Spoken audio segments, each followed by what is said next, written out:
Mucho se ha hablado de las conexiones ferroviarias en alta velocidad entre España y Portugal, casi siempre para mal, pero estos días hemos conocido detalles muy esperanzadores en la línea que en un futuro debería conectar Galicia y el norte de Portugal, y te lo cuento en este vídeo.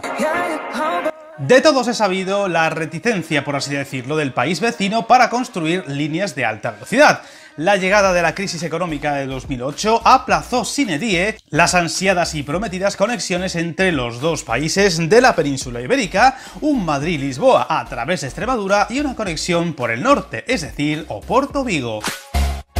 Pues bien, todo hace pensar que el país luso va a apostar más por esta conexión que por la de las dos capitales de la península ibérica. Como digo, la crisis del 2008, seguida por los recortes, rescates y después el COVID, ha aplazado para el futuro la apuesta de Portugal por el tren de alta velocidad por sus altos costes en tiempos donde había que apretarse el cinturón, haciendo inviables dichos proyectos. Esto unido a la tibieza, por así decirlo, aún en estos tiempos de la Unión Europea en fomentar las infraestructuras ferroviarias, ha hecho imposible un proyecto que debería ser clave para las comunicaciones entre ambos países. Si bien en los últimos meses han cambiado algunas cosas que hacen posible rescatar del cajón la conexión Madrid-Lisboa, aunque de eso os hablaré más al detalle en otro vídeo, pues hoy nos centraremos en el Oporto-Vigo, una línea por la que Portugal quiere apostar con fuerza con noticias muy recientes al respecto. Y es que Portugal planifica su futuro sobre raíles y de manera más intensa cada vez. Tras declarar prioritario el eje de alta velocidad ferroviario entre Oporto y Vigo, la empresa pública de infraestructuras de Portugal ha requerido al gobierno a que acelere la conexión del tren rápido con el aeropuerto Francisco Sá Carneiro en Oporto, al tiempo que rebaja la duración del viaje entre las dos mayores ciudades de esta eurorregión, es decir, Oporto y Vigo. El vicepresidente de la sociedad pública lusa, Carlos Fernández, ha señalado recientemente que el viaje entre Vigo y Oporto llevará 1 hora en una primera fase en la que Braga y Valença formarán parte de la línea portuguesa del Miño, a la vez que en tramos de nueva construcción. El dirigente de IP aseguró que cuando todo el trayecto discurra por vías específicas para la alta velocidad y esté construida la salida sur en Vigo, el viaje podrá bajar hasta los 48 minutos de duración.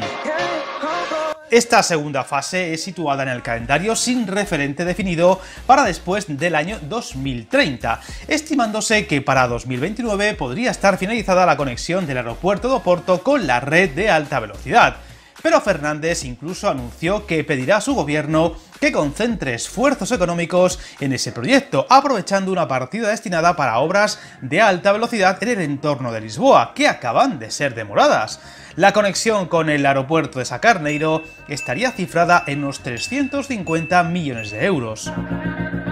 Sin embargo, el gobierno portugués ha advertido que esta línea y la conexión entre ambos países se trata de un gran desafío, expresando su temor a que el tren de alta velocidad Lisboa-Oporto-Vigo se quede varado en Valença por falta de vía por la que llegar hasta la estación de Urzaiz, pidiéndole al ejecutivo de Pedro Sánchez que impulse con más decisión las obras de la salida sur de Vigo y su continuidad hasta la frontera para hacer posible que la alta velocidad discurra sin frenos entre Lisboa y A Coruña en un futuro.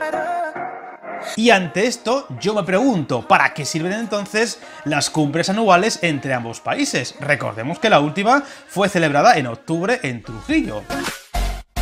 Lo cierto es que los tramos aún pendientes en el territorio gallego van lentos, pero seguros, y esperemos que pronto se añada dicha conexión hasta la frontera portuguesa en los planes futuros, pues sería más que sorprendente que el país que no ha construido un solo kilómetro de alta velocidad hasta ahora no sacara los colores al respecto, pero todo puede ser. En estos momentos, además, el terreno para infraestructuras como esta debería estar más que abonado gracias a los fondos europeos por el COVID, que entre otras cosas contempla inversiones en infraestructuras, y sería un pecado mortal no aprovechar esta coyuntura para impulsar líneas como estas, más aún en los tiempos de la lucha contra el cambio climático, donde el ferrocarril es claramente el medio de transporte más ecológico, y ojalá pronto haya novedades importantes al respecto. Recordar que pronto se pondrán en servicio los trenes Abril, que deberían mejorar y rebajar los tiempos de viaje en la mayoría de las ciudades gallegas, y del que os hablaré muy pronto en otro vídeo, así como poner en orden todos los tramos gallegos aún pendientes de construcción e inauguración. Lo cierto es que, como veis, la cosa iría para largo, 2029 siendo optimistas, que en esto de infraestructuras siempre lo es, para una conexión que se aventura vital para ambas regiones y países, por lo que estaremos muy atentos a los posibles avances que se vayan anunciando próximamente. Suscríbete al canal, encantado de leer tus comentarios, y recuerda, hasta el camino más largo se inicia con un primer paso.